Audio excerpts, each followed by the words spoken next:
Movie की शुरुआत में हम एक आदमी को देखते हैं जो सुनसान सड़क पर अकेला चला जा रहा था। तभी पीछे से एक पुलिस की गाड़ी वहां आती है और उस आदमी से कहती है कि हम तुम्हारे जैसे तलाश में किसी आदमी को ढूंढ रहे हैं, और वो उससे उसकी आईडी तलाश करने के लिए कहता है, लेकिन वो आदमी आईडी मना करता है दिखाने के लिए। तो पुलिस वाला ज़बरदस्ती उसे गाड़ी में उठाने लगता है और ज़बरदस्ती उसे हैंडकफ बांधने लगता है। तभी वो आदमी ज़ोर से चिल्लाता है, जिसकी वजह से आसपास की सारी चीज़ें टूटने लग जाती है, जैसे कि गाड़ी के शीशे वगैरह। तभी वह पुलिस वाला भी पीछे चला जाता है। इससे हमें पता लगता है कि उस आदमी के पास कुछ पावर्स है। इन पावर्स जादुई शक्तियों को साइकोटेनिक कहा जाता है। उसके बाद ये सीन यहीं पर कट हो जाता है। तभी वहाँ हमें एक एडमिन दिखाई देता है और वो साथ में आदमी जो वहाँ पर कैद होता है।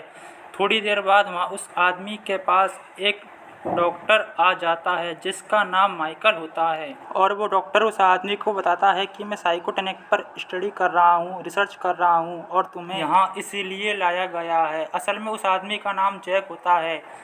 डॉक्टर उसे बताता है कि मैं तुम्हारे जैसे फैकल्टियों का मालिक हूँ, और वह जैक को एक इंजेक्शन दे देता है जिसके कारण जैक अपनी सारी शक्तियों पर कंट्रोल रख सकता है।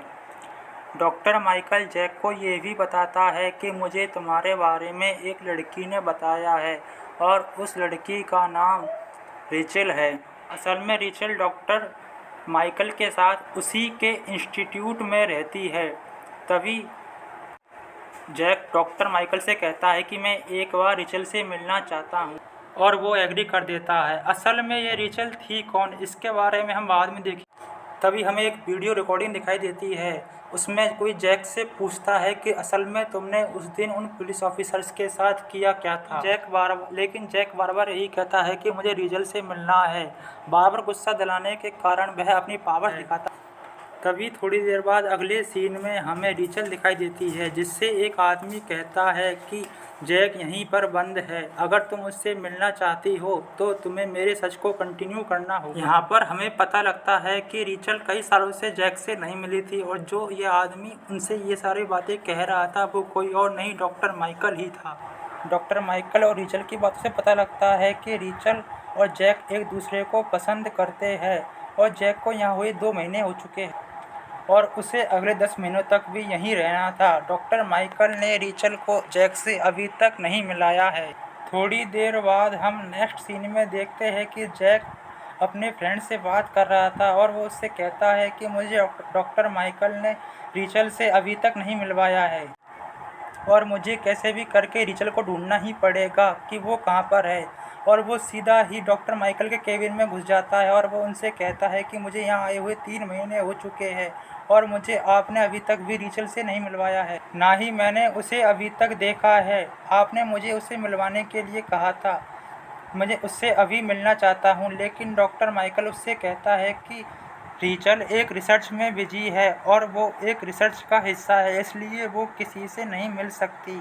तभी जैक डॉक्टर माइकल से कहता है कि कहीं तुम उसकी स्पाइन से कुछ निकाल तो नहीं रहे, आखिर तुम रेचल से साथ कर क्या रहे हो, जैसा जैक के साथ हो चुका है। तभी डॉक्टर माइकल जैक को वहाँ से चले जाने के लिए कह देता है और कॉन्ट्रैक्ट रद्द करवाता है। गुस्से में जैक डॉक्टर माइकल के ऊपर हाथ उठा देता है। तभी डॉक्टर माइकल अपने गार्ड को वहाँ बुला लेता है, जो आते ही सीधा जैक की बॉडी में एक सीरम इंजेक्ट कर देता है, और जैक वहीं बेहोश हो जाता है। इसके बाद मूवी सीधा एक केबिन की तरफ जाती है, जहां रेचल को 3 लोग बंदी कर लाते हैं, और वो उसके फेस को कवर कर देते हैं ताकि वो अपनी पावर का यूज ना कर सके। और एक नर्स रेचल की बॉडी में एक सीरम इंजेक्ट कर देती है, और यहाँ से सीन शिफ्ट होकर जाता है सीधा डॉक्टर माइकल के पास, जो अपने केबिन में एक आदमी के साथ बात कर रहा होता है, और उस आदमी के फेस पर एक काली पट्टी बंधी हुई होती है उसकी आँख पर। डॉक्टर माइकल उससे कहता है कि तुम्हारी इन्फॉर्मेशन के मुताबिक हमने बर्ट रेस को ढूंढ लिया है। उसके बाद वह उसे अपनी टीम का हिस्सा बना लेता है।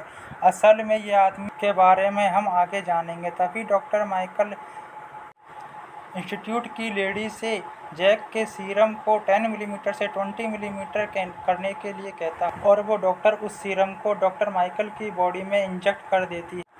नेक्स्ट सीन में हम रिचल को देखते हैं जिसके चेहरे से मास्क हटाया जाता है। तभी वो अपनी पावर्स का यूज करके वो इंजेक्शन उसी डॉक्टर के ऊपर लगा देती। अब रिचल आउट ऑफ कंट्रोल हो जाती है। तभी एक आदमी डॉक्टर माइकल को कॉल करके यहाँ बुलाता है, लेकिन तब तक वो उसे बुरी तरह इंजेक्ट कर चुकी होती है। तब उसके बाद डॉक्टर माइकल वहाँ आ जाता है और रिचल की बॉडी में एक इंजेक्शन इंजेक्ट कर देता है। उसके बाद वो सीधा बेहोश हो जाती है। इसके बाद डॉक्टर माइकल अपनी टीम को धमकी देता है कि ये गलती रिपीट नहीं होनी चाहिए, यानी कि दोबारा नहीं होनी चाहिए, और वो गार्ड को रिचल को अपने घर लाने के लिए कह देता है। जब रिचल के पास डॉक्टर माइकल बैठा होता है तब हमें पता लगता है कि डॉक्टर माइकल भी रिचल को पसंद करता है। इसके बाद हमें जैक दिखाई देता है जो होश में आ जाता है और उसके फेस को भी कवर किया जाता है, लेकिन फिर भी वो अपनी पावर का यूज करके कपड़े को फाड़ देता है और खुद को आज़ाद करा लेता है। कि इसके बाद जैक वहाँ से भागकर अपने फ्रेंड के पास जाता है और उसे भी आज़ाद कराकर वहाँ से भगा ले जाता है। तभी जैक को पता लगता है कि असल में रिचल डॉक्टर माइकल के घर पर है। तभी वह अपने दोस्त के साथ डॉक्टर माइकल के घर पर जाता है, जहाँ डॉक्टर माइकल पहले से ही मौजूद होता है और उनके बीच में काफ़ी लड़ाई होती है। इसके बाद हमें पता लगता है कि डॉक्टर माइकल के पास भी जैक और रिचल जैसी पावर्स है।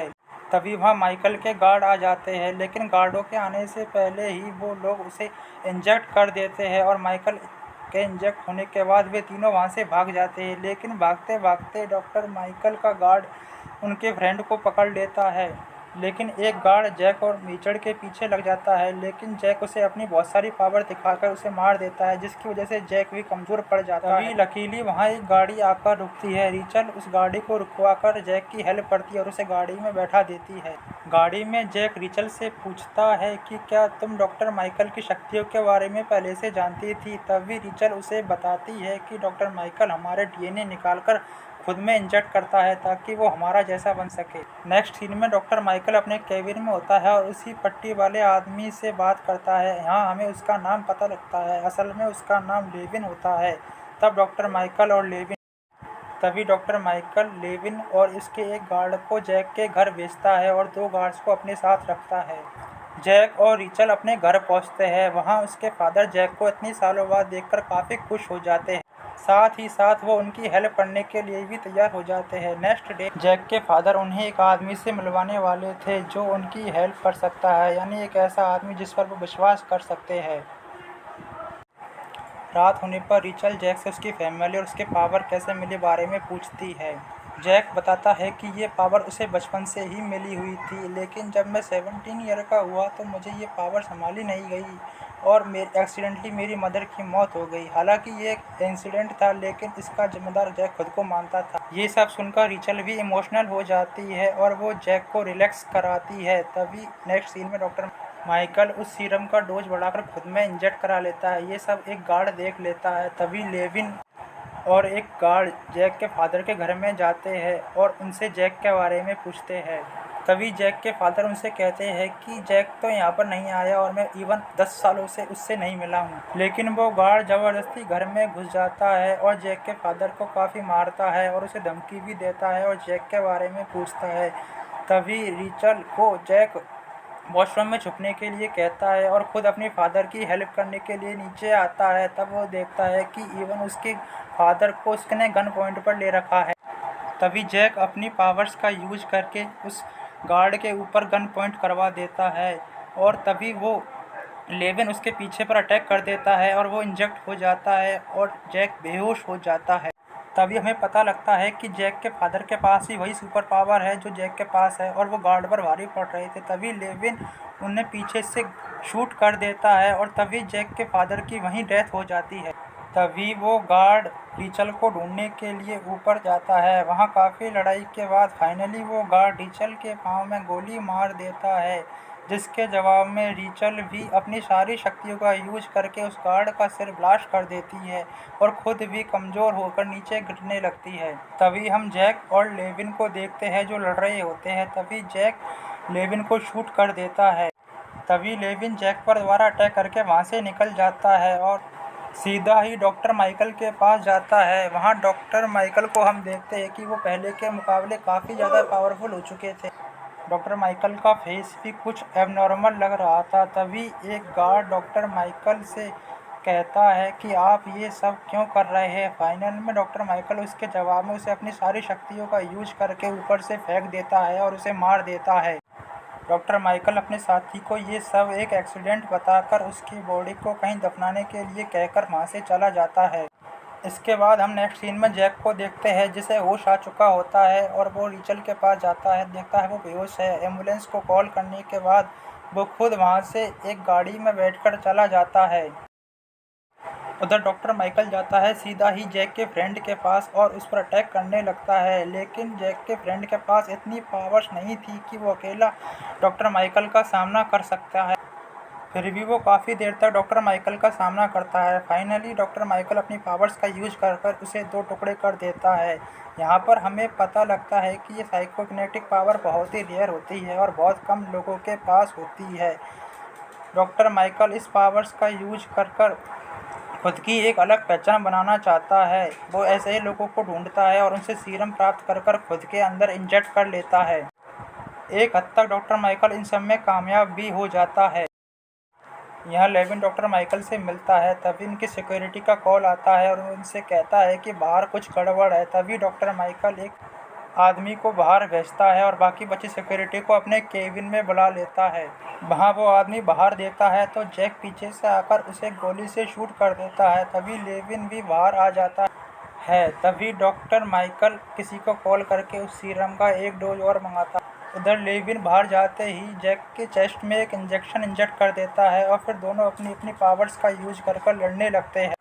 लड़ते लड़ते जैक वही इंजेक्शन लेविन के गर्दन में इंजेक्ट कर देता है, जिससे वो थोड़ी देर के लिए वहीं रुक जाता है। इसी टाइम पीरियड में जैक एक एक्स से उसकी नेक को उसकी बॉडी से अलग कर देता है और उसकी भी मौत हो जाती है।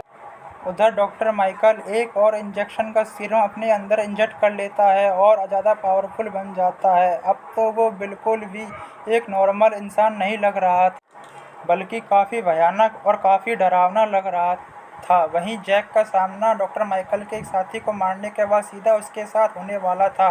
तभी डॉक्टर माइकल और जैक दोनों अपनी पावर्स का यूज करके एक दूसरे के साथ लड़ने लगते हैं। लड़ते लड़ते जैक एक एक्स से डॉक्टर माइकल के किसी साथी के सर के टुकड़े कर देता है और उसकी भी वहीं मौत हो जाती है। लड़ते लड़ते दोनों एक दूसरे को ऊपर हवा में उठा लेते हैं। इतनी भयानक लड़ाई के बाद डॉक्टर माइकल और जैक दोनों ही खून से भर जाते हैं। तभी वहाँ की लाइट चली जाती है, यानी कि बिजली चली जाती है और दोनों नीचे गिर जाते हैं। लाइट जाने का फ़ायदा उठाकर डॉक्टर माइकल वहाँ से खड़ा होकर गाड़ी में बैठकर कहीं भागने लगता है। तभी फिर भी जैक काफ़ी दूर तक डॉक्टर माइकल का पीछा करता है। लड़ाई के बाद जब डॉक्टर माइकल देखता है तो वो जैक को एक जलती हुई गाड़ी के आगे पाता है। वहाँ जैक काफ़ी अग्रेसिव हो जाता है। गुस्से में आकर जैक डॉक्टर माइकल को हवा में उठा देता है और उसकी बॉडी को ब्लास्ट कर देता है और उसकी बॉडी के काफ़ी टुकड़े हो जाते हैं। डॉक्टर माइकल वहीं मर जाता है। इतनी पावर यूज करने के कारण जैक की भी वहीं पर ही मौत हो जाती है। रीचल को भी हॉस्पिटल में होश आ जाता है। वहाँ टीवी में 11 लोगों के मरने की खबर चल रही थी, जिसमें जैक के फादर, डॉक्टर माइकल और खुद जैक के मरने की खबर थी। टीवी में जैसे ही वो डॉक्टर माइकल को देखती है तो वो टीवी ब्लास्ट हो जाता है, उसके टुकड़े टुकड़े हो जाते हैं। तभी रीचल भी बहुत घबरा जाती है। अगर आपको ये वीडियो अच्छी लगी तो प्लीज़ वीडियो को लाइक कीजिए, शेयर कीजिए, चैनल को सब्सक्राइब कीजिए, कमेंट कीजिए।